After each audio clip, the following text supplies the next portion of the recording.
Enjoy this tour of one of the scariest U.S. cases.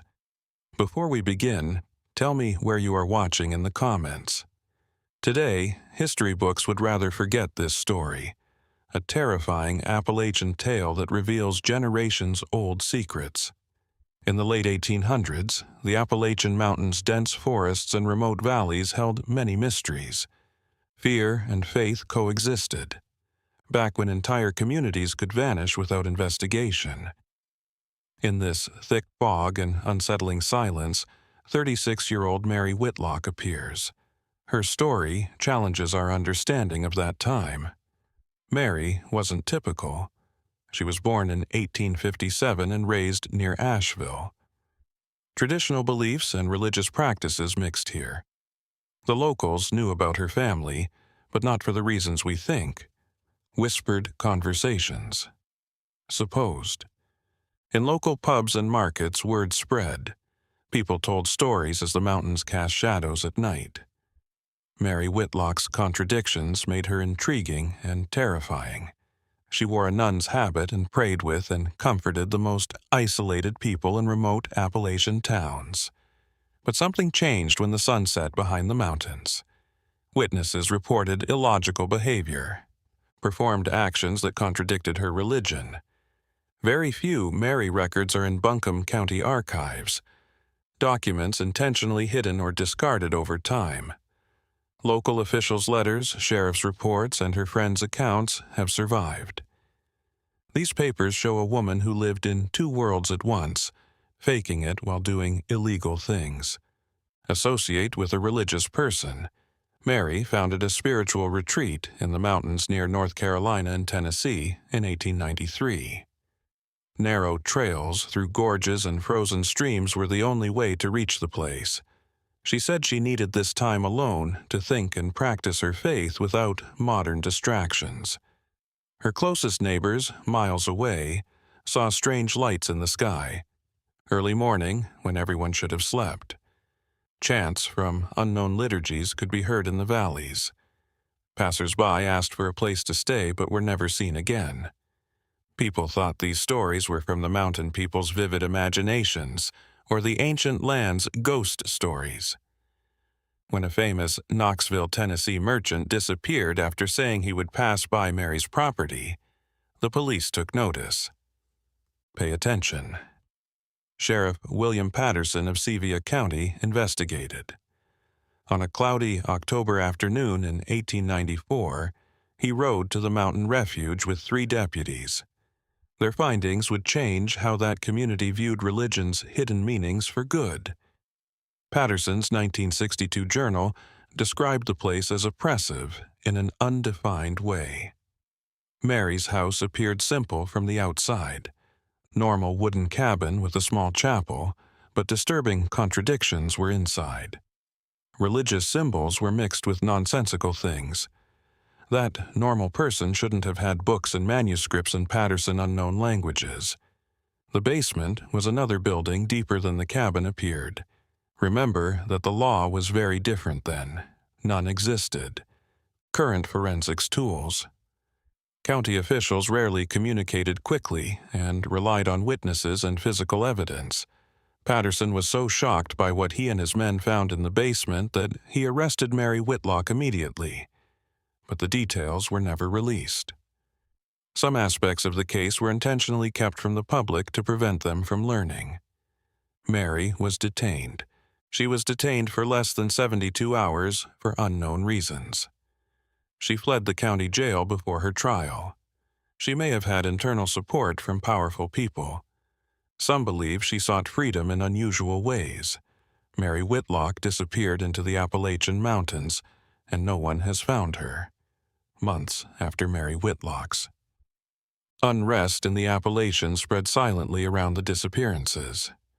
Sheriff Patterson searched forgotten trails and deep mountain caves for weeks. Each expedition returned empty-handed, and the men who went were changed, with distant looks, and didn't want to talk about what they saw in those old forests. The Asheville Citizen published stories about the case in December 1894. The articles implied that the mountain retreat had disturbing findings, but did not provide details. North Carolina and nearby residents were furious after Thomas Brennan, a reporter, visited the site and wrote several articles. He said the property seemed to suspend normalcy and natural laws. Brennan compiled a disturbing collection of local stories from many interviews. Very old woman. 5 miles from the refuge, Agnes Morrow said Mary had been coming to her house with healing herbs and prayers for years. Mary had always been kind and caring, so Agnes couldn't believe she could do such bad things. She said Mary's eyes made her feel judged, though. The farmer, Jacob's story, followed. Hensley was said to have met Mary at a road fork one cold winter night. After visiting Johnson City, Tennessee, he saw her stopped in the road on his way home. Jacob offered to drive her, but Mary just stared at him before running into the forest. Next morning, he saw unexplained marks on the ground in the same spot. Carved symbols in the frozen ground formed complex shapes. Using geometry, religious leaders also spoke out. The bishop of the Diocese of Asheville stated that Mary Whitlock was never ordained as a nun and that her religious habit was fake. That vestment was new to her and unrelated to the Catholic Church. Her longtime supporters were shocked by this news. People told her about their worst problems thinking they were with her, a true faith representative. It was easy to understand, but impossible to answer, so everyone was stuck. What was Mary Whitlock doing in that remote safety? Unfortunately, official records are incomplete. Unsettling artifacts, unclear documents, and evidence of non-Christian actions are mentioned, but not enough to form a clear picture. It was like those who knew the truth but didn't say anything agreed to conceal it. A strange event in February 1895 revived the case. A German family who had moved to western North Carolina saw a Mary-like woman near their home. She allegedly arrived 3 nights in a row at the same time and watched the house without entering. Mary disappeared when Friedrich Weber, the family patriarch, wanted to talk to her on the 4th night, as if she had never been. The Weber's story gained credibility when other local families reported seeing the same thing. Mary appeared to be moving. She watched in silence for most of the time. Others thought she was looking for a new safe place, somewhere farther away where she wouldn't be bothered and could continue her activities without interruption. Others thought she was waiting for the police to stop investigating her, returning to her past. Sheriff Patterson intensified the search, but the Appalachians are so large it was pointless. There are thousands of square miles of dense forest, unreachable mountains, unexplored caves, and poorly lit valleys. Living off the land and not talking to anyone could keep someone hidden forever. Over the years, Mary Whitlock had shown her knowledge of mountain living. In spring 1895, sightings increased. Boone, North Carolina. Methodist pastor Eliza Crawford met Mary early in the morning in his church. She sat in the back pew with her habit hood covering her face. He arrived early to prepare for Sunday sermon.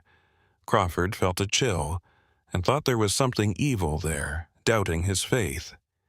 He opened his eyes to find her gone, leaving only her footsteps in the hallway.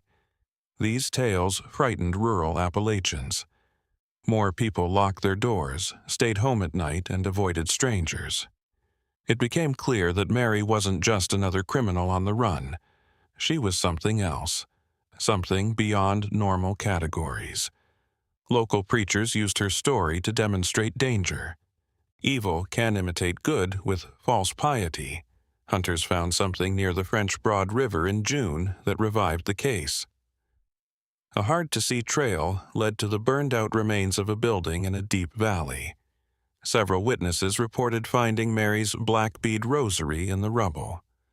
Fire was so strong that only ash and broken glass remained. Charred parts. The burned bodies in the French Broad River Valley raised more questions than they answered. Sheriff Patterson discovered the fire 2 weeks before the hunter was found. The flame's intensity showed it was planned destruction.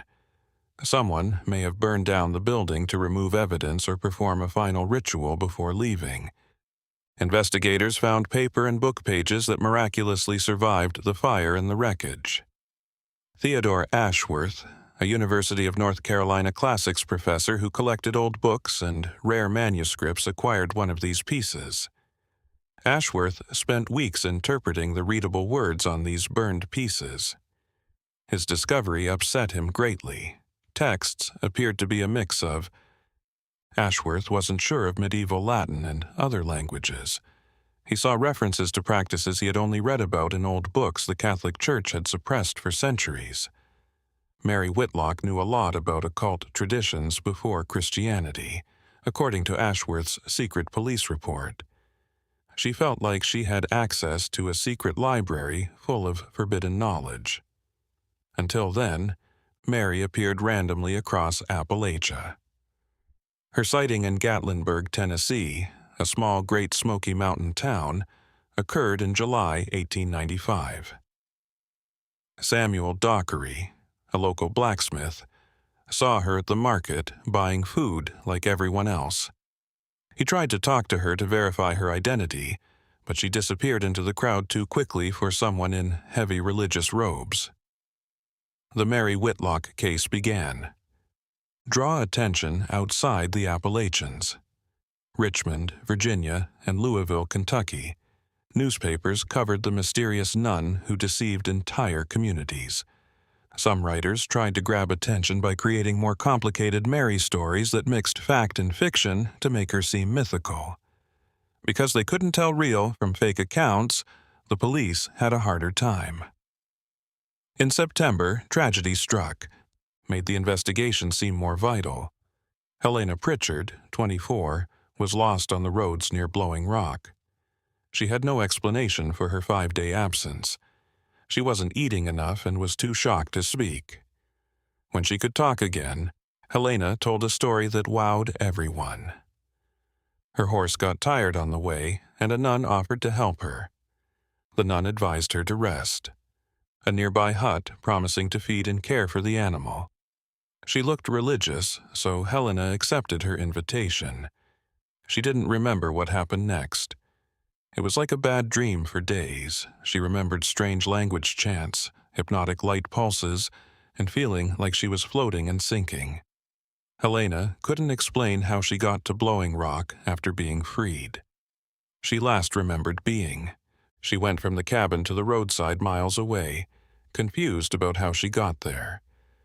The doctor saw restraint marks on her wrists and ankles when he examined her, but Helena couldn't recall any fights or escapes. Helena Pritchard's testimony transformed the investigation. She wasn't a fake religious or questionable person anymore.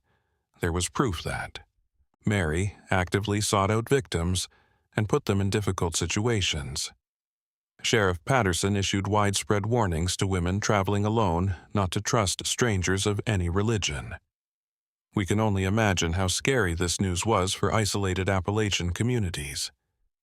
People were afraid of mountains, bears, panthers, and sudden storms that could trap them. Travelers in dangerous canyons. People feared a new, sneakier threat.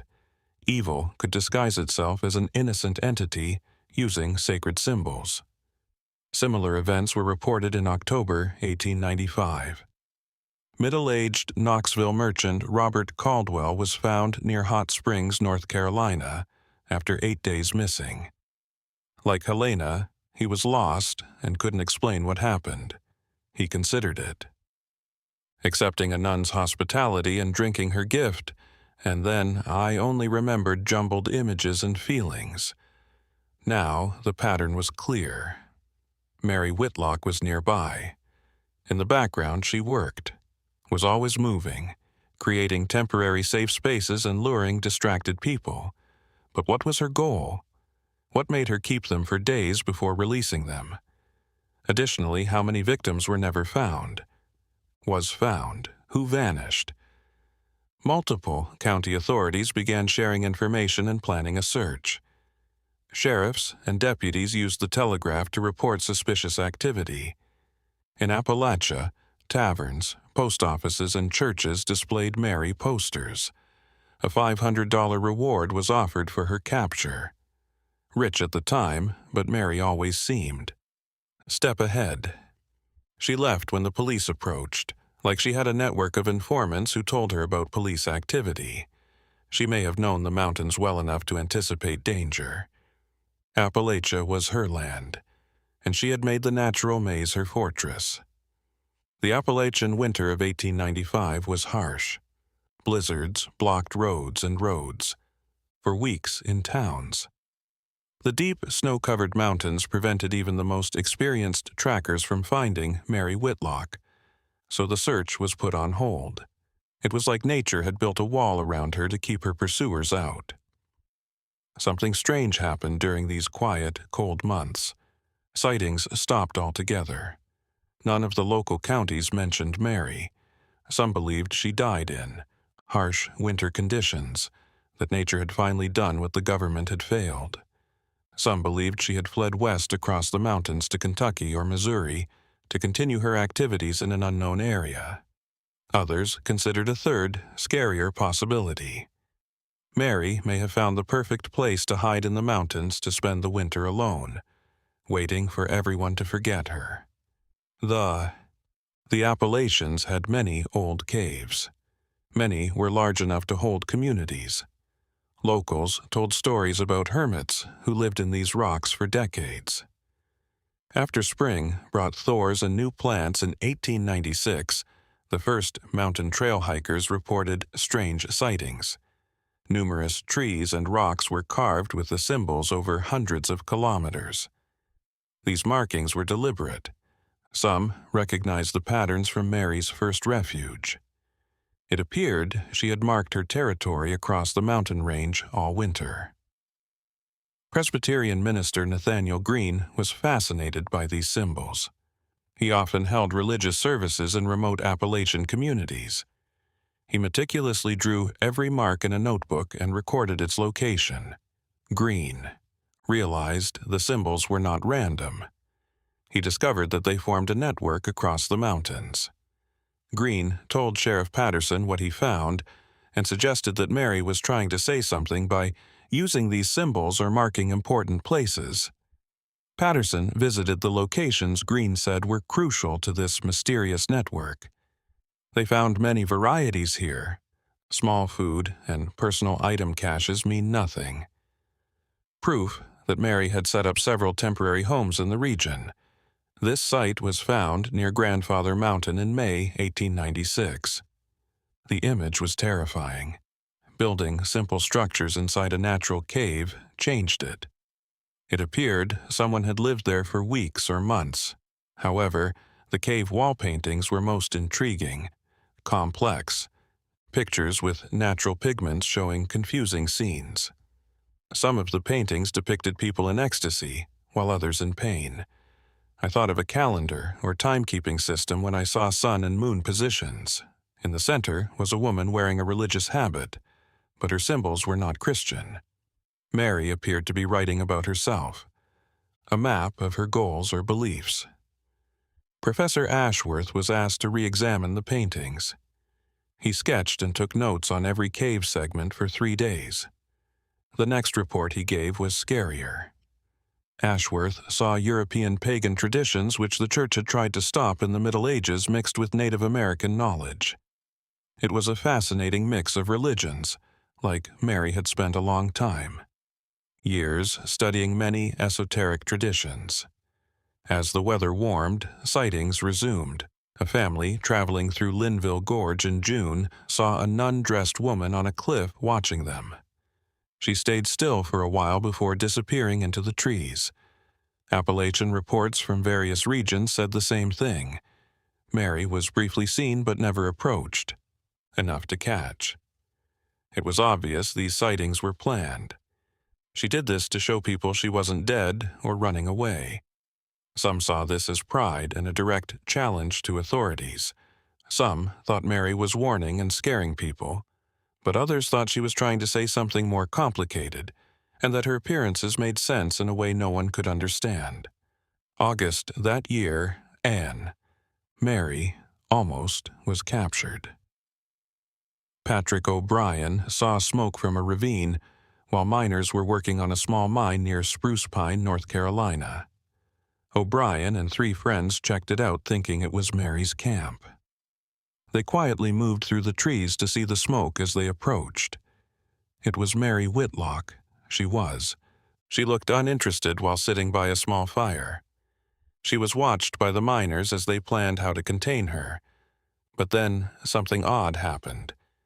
Mary looked straight at where they were hiding, even though she was far away and the plants were hiding them. O'Brien said her smile was peaceful and upsetting.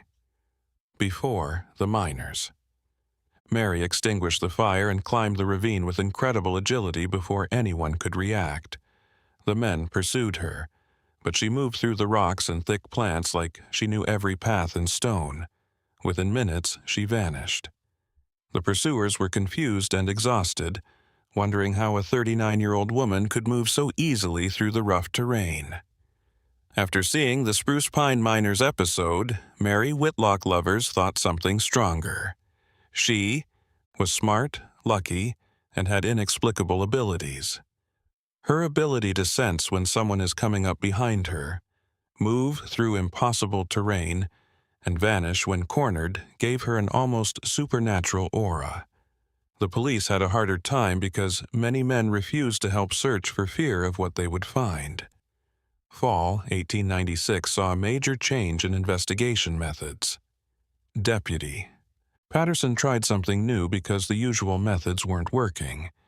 His research included sighting patterns, Pastor Green's symbol locations, and stories of possessed people who escaped.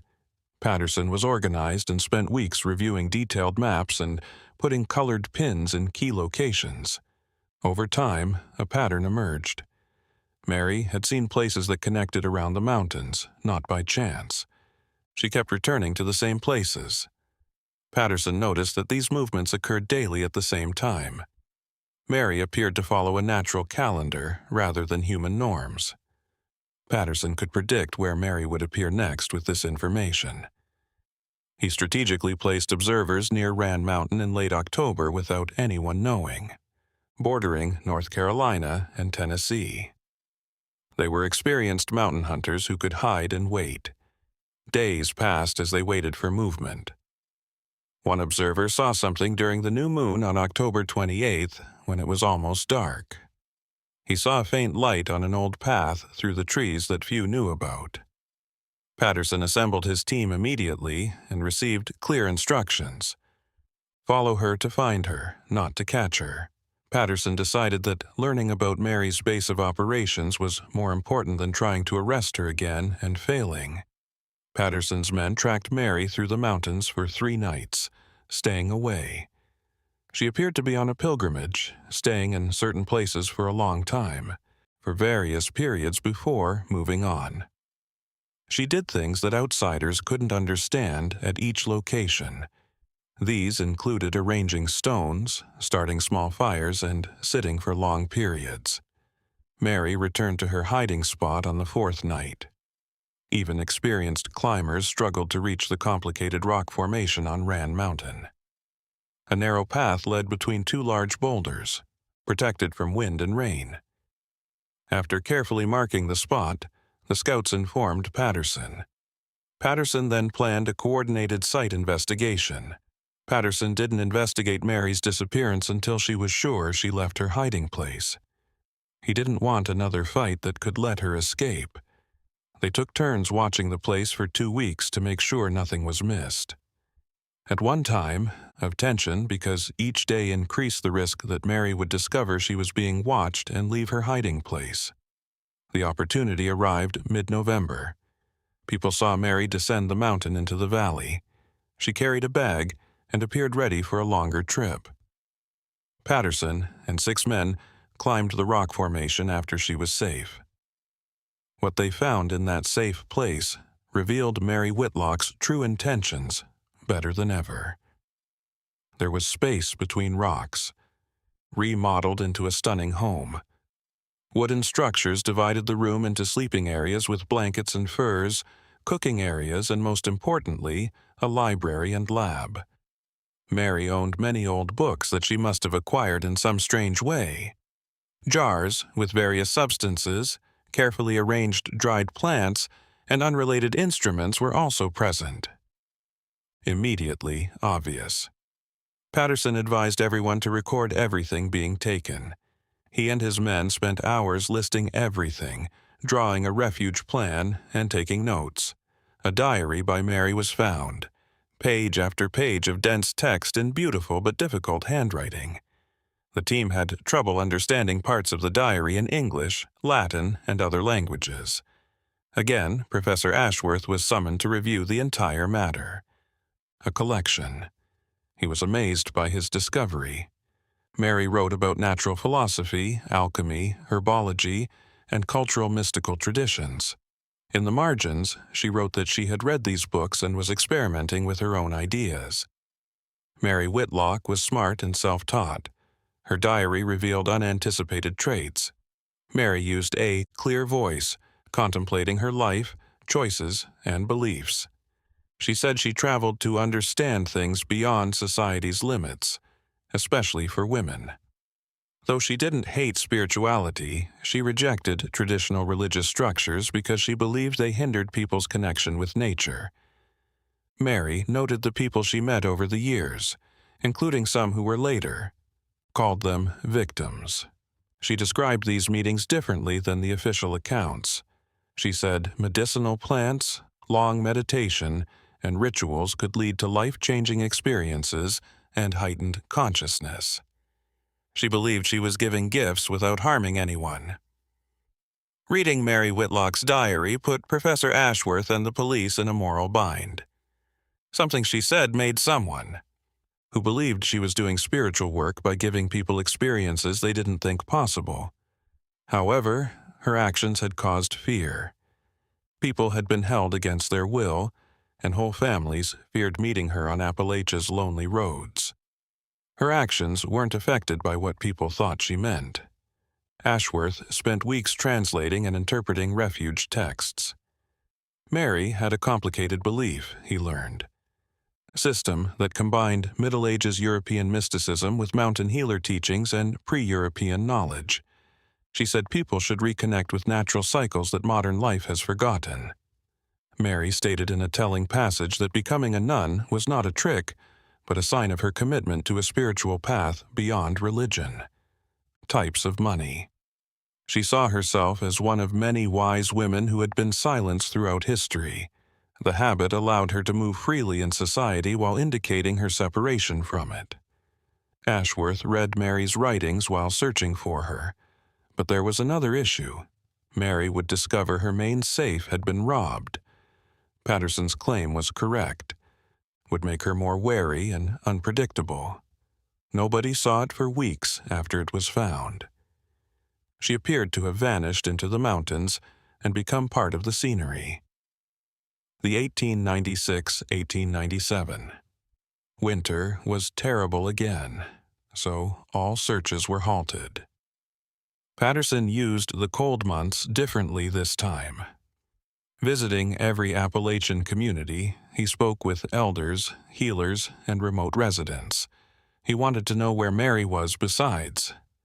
Might be, but also how she learned, who taught her, and if anyone else was working with her.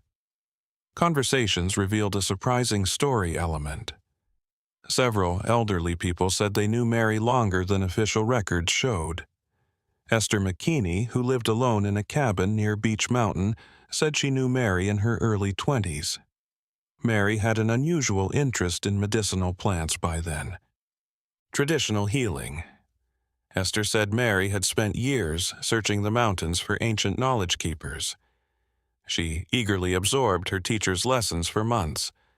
Esther expressed an insatiable desire to understand, and was willing to endure danger and hardship to gain wisdom. Early years weren't bad, they were just very. Young woman determined. But over time, something had changed. Mary abandoned traditional healing methods and entered darker realms in the 1880s, but Tester couldn't pinpoint when. She wondered what lay beyond ordinary reality, what human consciousness could do, and how to change people's perspectives. Her investigations upset some old healers. Another source man, a decades-long mountain guide and tracker named Isaiah Watts, told them something even more interesting. He said Mary didn't always work alone. 2 or 3 men and women occasionally assisted her with her work. They hid in the shadows, but Watts had seen them several times while hiking the remote trails. How this information affected the investigation changed everything. If Mary brought something, then the operations network was more complicated than expected. Patterson looked at all the old cases from this new perspective, looking for patterns that might indicate collaboration. He found some inconsistencies in the stories that made sense now that he knew others were involved. A shocking event in spring 1897 bolstered the case. Margaret Foster, 32, disappeared on her way home from Asheville, north of Marshall, North Carolina. Her family reported her missing immediately, and searches were conducted along her route. Margaret was missing for 5 terrifying days. After 6 days, she was found near the French Broad River near Mary's first bunker, which had burned down years earlier. Margaret survived but was very ill. Her weakness, thirst, and mental confusion prevented her from acting. She was taken to a Marshall doctor immediately, and it took days for her to recover enough to talk about what happened. Margaret finally discussed what happened. She said a religious woman offered to help her when her carriage broke down. Margaret, like other victims, trusted the woman's religious appearance. It looked like a mountain-carved structure that was partly underground to her. Itself, she was imprisoned in a small room with little food and water. Margaret's description of hearing multiple voices was most disturbing. She thought she heard 3 people talking above her, but she only saw the robed woman. Low voices argued in English and languages Margaret didn't know. She thought she was being observed and tested. Margaret Foster's work. The evidence supported Patterson's accessory suspicions. The investigation had to expand to find Mary Whitlock's accomplices. Patterson wrote telegrams to sheriffs in nearby counties to find suspicious people connected to mountain occurrences. Slow responses added small pieces to the puzzle. Charles Whitmore, Madison County Police Chief, reports hearing about a small group that visited hot springs in winter. That group was quiet and bought a lot of food without identifying themselves. Local merchants said they were polite but distant and always paid in gold coins, which was unusual. No one knew their names or origins. Unexpected events in June 1897 revealed Mary's helper's identity. A deputy, Frank Collier, a patrolman near Waynesville, North Carolina, saw a man camping in a remote area. It was odd for a mountaineer to dress well, and Collier was suspicious of his behavior. When asked what he was doing, David Carmichael said he was a naturalist studying local plants. He had the right tools and a convincing story. His claim, including notebooks with detailed plant drawings. A black beaded rosary was among the man's belongings when Collier was about to release him. Mary's first burned-out refuge had the same one. Collier kept quiet about his thoughts. He talked casually with Carmichael for a few more minutes, asking where he had been for weeks. Collier returned to the city immediately and sent an urgent message after saying goodbye politely. Telegraph Patterson. Within 24 hours, a well-planned operation found and monitored Carmichael without him knowing. For a week, groups followed Carmichael through the mountains. He appeared to be collecting plant samples and taking scientific notes. When alone, he acted differently. For clear communication, he left small things under rocks or in hollow trees in certain places. To others. He was monitoring a signal system and leaving messages for pickup. Patterson chose direct communication with Carmichael. Patterson and 4 others surrounded Carmichael near a creek on Cold Mountain in late June. Carmichael didn't speak, but didn't seem surprised. He seemed to have been waiting for this. His arrest record shows him refusing to answer questions or confirm his name. Carmichael's belongings were examined. Real plants, coded letters, maps with symbols like Mary's refuges, and a small diary with numbers and illegible letters were present. Carmichael was clearly Mary's assistant and deeply involved in her work. His sophisticated coding system indicated a long education. Carmichael spent days in county jail. The police investigated his identity. He didn't have any official documents, and David Carmichael didn't match any records.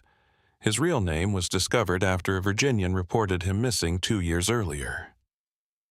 Jonathan Merrick was a University of Virginia natural philosophy professor who left in 1895. Merrick was a famous medicinal plant scholar, according to university records. Plants and their uses. However, his co-workers said he was becoming obsessed with secret traditions and forbidden knowledge, and that his outlandish ideas were making the institution look bad.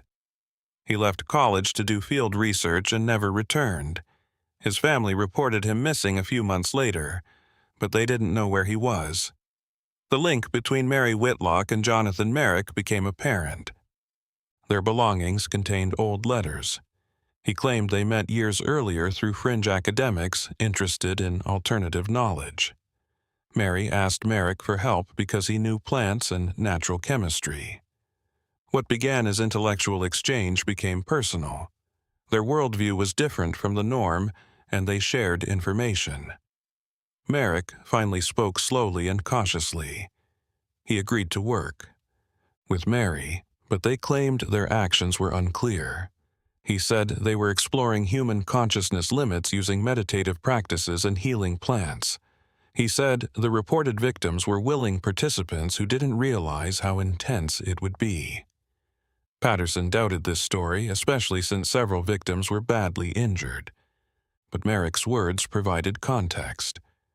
Mary and her friends saw themselves as pioneers exploring new human experiences, not criminals.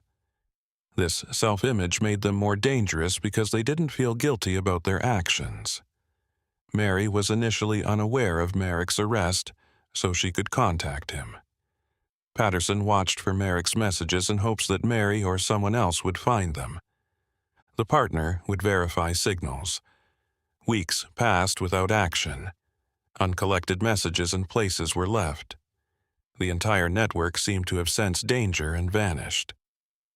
In August 1897, another group member was found after a terrible event. In the mountains near Asheville, a body was found near Craigie Gardens. A 40-year-old woman was found badly injured and dead from being outside. Her possessions included letters from people. She was related to Mary Whitlock. She vanished 1893. Rebecca Thorne was a Richmond nurse. The death of Rebecca Thorne illuminated the Appalachian Shadow Group. Her letters revealed that she was smart and dedicated, having quit a good job to find a deeper truth than conventional medicine allows us to reach. She wrote about Mary with passion. She was revered as a teacher and spiritual guide.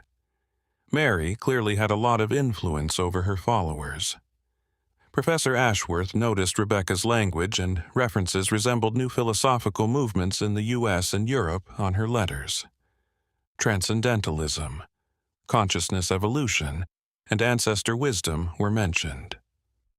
Mary had unified these ideas into a coherent vision that educated, idealistic people who felt left out by industrial society's rapid changes liked. Patterson realized she was dealing with a criminal who had started a small, secret movement. Mary's followers weren't gullible or easy to control. They had given up their lives. This caused it complicated morality but didn't change the fact that innocent people were hurt by things they didn't agree to. That fall, something unexpected happened. Jonathan Merrick became very ill in jail awaiting trial. The prison doctor reported a high fever that quickly became pneumonia. Merrick died in September 1897, despite doctors' efforts. His group operations secrets were left behind. In his final moments, being awake, he muttered one word that the guards understood. She always knew this would end on the mountain. Merrick's death and Rebecca's body discovery left Mary the only surviving member of her group.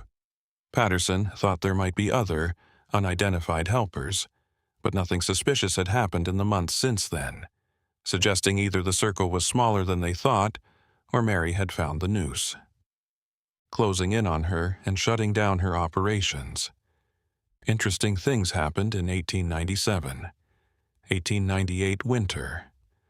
First time in years, Mary Whitlock was not seen in Appalachia. There were no missing tourists.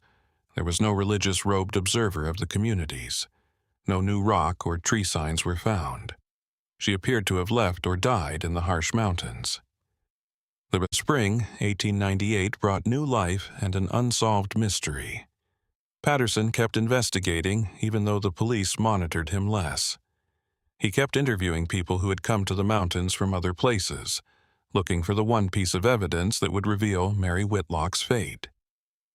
In May, ginseng hunters spent weeks searching the mountains for the valuable plant, roots, and returned with intriguing tales. The campsite appeared empty in a remote area near Grandfather Mountain's summit. They would have missed the site if one of their dogs hadn't smelled it and insisted on exploring. The camp was simple but useful and skillfully built to blend in with its surroundings. It appeared someone had lived there for months. However, the most intriguing part was how everything was left organized and ceremonial. The center had a small pile of carefully balanced stones that looked like a memorial or marker. Patterson visited the site after hearing about it. He immediately recognized Mary's belongings, including a book from her first refuge's inventory. Only one thing was clear about the scene: fulfillment. She didn't appear to hide briefly before returning. It appeared to be a planned goodbye. Patterson searched the house and surrounding area for Mary's whereabouts. This search took weeks and covered miles of rough terrain. Teams explored caves, slid down dangerous ravines, and hiked on decades-old trails. One trip in June 1898 yielded the final discovery. Finally ended the Mary Whitlock case, but not as expected. A team led by experienced tracker Samuel Hutchkins found human remains in a deep cave on Grandfather Mountain in a remote area. Climbing over dangerous rocks and through tight spaces to enter the cave was difficult. Even though the remains were too damaged to identify, there was strong evidence that they were the victims. The owner was Mary Whitlock. Her religious habit, which she always wore, was folded next to the body as if intentionally removed. One last piece of writing was sealed in metal to avoid the damp cave air. A letter from April 1898 was written by Mary. Mary wrote that she had reached the end of her journey and would now live in the mountains, her safe place. Mary Whitlock's last. She wrote and said this letter beautifully. She didn't feel bad about doing things the police thought were illegal, but she admitted that living outside society's norms would have consequences. Mary wrote that she spent her life seeking knowledge that traditional institutions didn't give out, especially to women. When discussing her Asheville childhood, the daughter, a family that valued appearance over performance. Mary knew from a young age that what was expected of her was different from what she wanted to explore.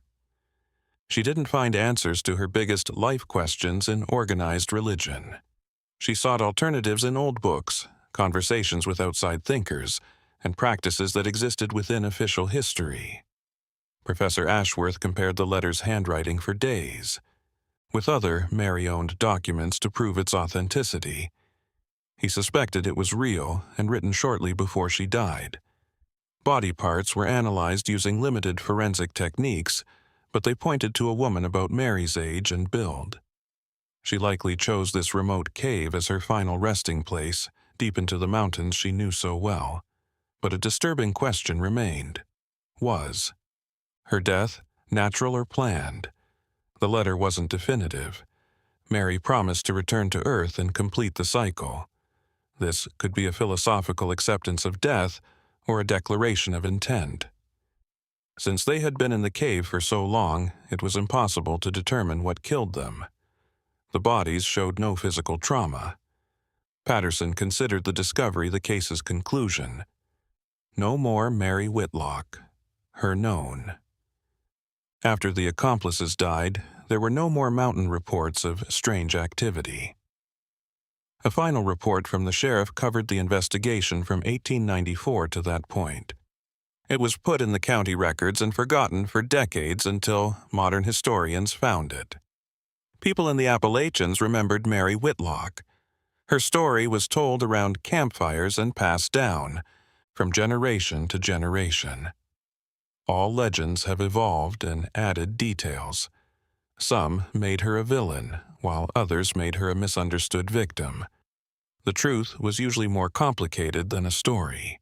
After the case ended, some of Mary's friends spoke out about their experiences more maturely. Some said they were hurt by tricking and kidnapping. Others became more conflicted. Helena Pritchard, a young woman, was one of the first victims.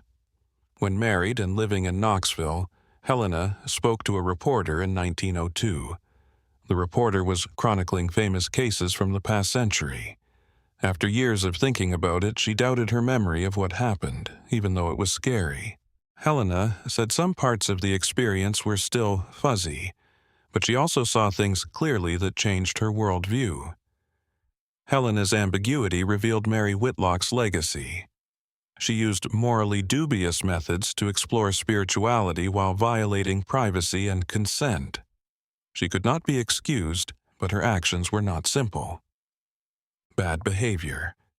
Society didn't have the tools to deal with Mary's beliefs. A woman who rejected all roles and tried to make her own, even if it was bad. Professor Ashwood studied Mary's legacy throughout his career.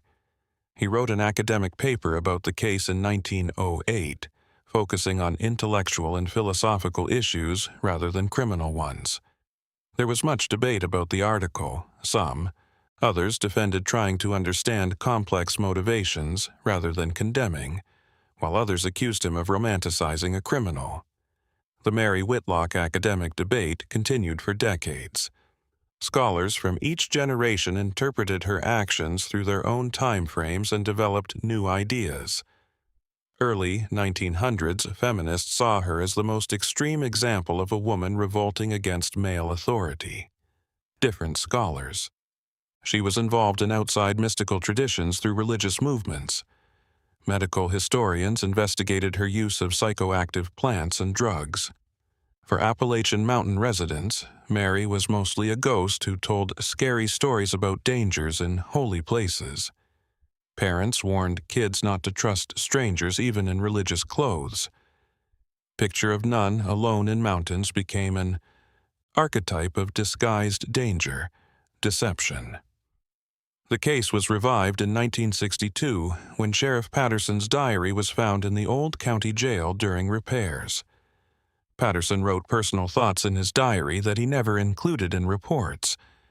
He wrote about his doubts and questions, like the times he couldn't sleep because he wondered if he understood Mary Whitlock's values. Patterson noted in his diary that he liked her writing. Despite knowing that her actions had hurt real people, he admired her bravery in defying social norms. Mary Whitlock's story faded over centuries.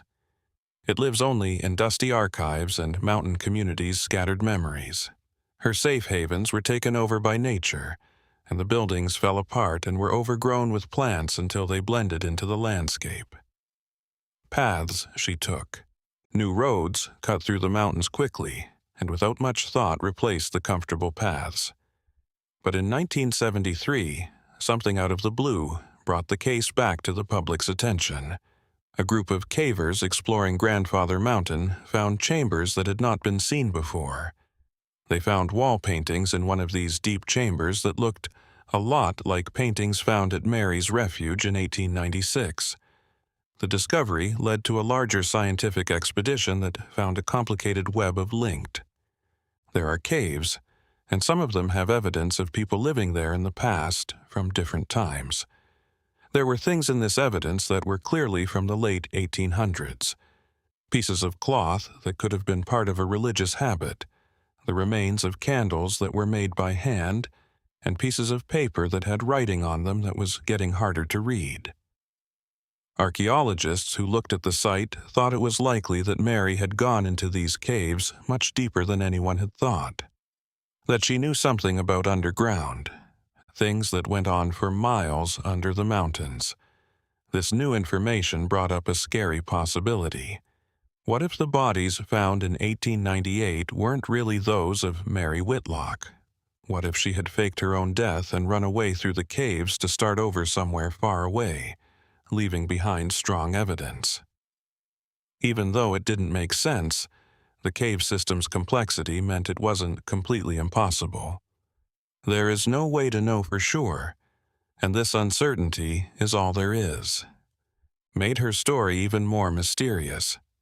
Modern historians who have looked into Mary Whitlock's case put her in a larger group of 19th century women who broke social norms. She wasn't the only one who refused to follow the rules that were put on her, but her actions were much more extreme than most. There was a hidden history of women who tried to find out things that were against the rules, who looked into spirituality outside of official religious structures, and who tried to make society more free. That consistently turned down their hopes. What really interests me about Mary is not only what she did, but also how she was able to stay hidden for so long. She knew that the geography of the Appalachians offered special opportunities for people who were willing to face loneliness and hardship. She used remote valleys and deep caves as testing grounds for her experiments on human consciousness, which turned the mountains into allies. Before instant messaging and modern surveillance, it was possible to vanish completely if they knew the area well enough. But we also need to understand that Mary did hurt real people who didn't choose to be a part of her adventures, no matter what her philosophical or spiritual reasons were. A lot was paid for Mary's vision by the people who were held against their will and spent days or weeks of their lives in fear and confusion. Their families were in a lot of pain because they didn't know if their loved ones were still alive or dead. Whole communities were changed by never-ending fear. Mary Whitlock's legacy is still not clear. Was she a prophet or a hunter? A seeker of spirituality or a cunning manipulator? The most honest answer is probably that she was some of these things at the same time. A complicated person whose actions are hard to label as either good or bad. She lived during a time of huge change, when old beliefs were being called into question and new options were opening up. In response to this important event in history, she made a fake, own path, and completely turned down the options that society gave them. When we go to the Appalachians today, it's hard not to feel the stories that those great mountains hold. People have been through the dense forests and deep valleys for many generations, leaving behind marks that can't be seen. Mary Whitlock is just one of many people who have chosen to hide in those mountains, whether they were running away from danger, poverty, or the stresses of modern life. But her story stands out because of how clear her vision was and how determined she was to follow it. Researchers can still access the records about her case in libraries and historical societies across the region. In old pictures, the men who were hunting her look serious and proper in the clothes they wore at the time. Maps show where she was seen and where her hiding places were found. But no written record can really show what Mary Whitlock was like, what drove her, or what she hoped for, to reach through the things she did in the mountain's shadows. Somewhat upsetting about her story is that it makes us think about tough issues, like individual freedom versus group safety, and where the line is between spiritual exploration that isn't harmful and manipulation that is. Mary's life was nothing like these lines, and she refused to accept that they were true. She paid the price for her refusal by spending the rest of her life alone in a cave, away from all other people. She lived, though. She stuck to her beliefs until the end, which is something that not many of us can really say. The Appalachians still hide their secrets, with layers and layers of human history buried under rocks and trees. Hikers still sometimes find strange symbols carved into old trees or the foundations of cabins that no longer exist. Every new discovery shows us that the past isn't really gone. It keeps coming back to us in ways we're still trying to figure out. The story of the nun from the Appalachians named Mary Whitlock was so bad that it didn't make it into the history books, shows how complicated people are and how many mysteries the old mountains still hold. She reminds us that people have and still do choose paths that are very different from what society thinks is right, and that these choices leave scars that last long after the people who made them are gone. If you want to learn more about one of the scariest and most mysterious cases in American history, take a look around. You might have thought about the moral complexities and unsolved mysteries we've looked into together. You might want to subscribe to the channel. Many more scary stories need telling. History books have chosen to forget about some events, but they should be remembered. Write a comment about what you think about Mary Whitlock. Was she a victim of the time she lived in, or did she plan her own bad luck? I value your opinion and would love to hear what you have to say. If you know someone who likes real historical mysteries and stories, please let them know about this. Don't fit easily into any one category. Share this video. Look into the shadows of the past. Until next time.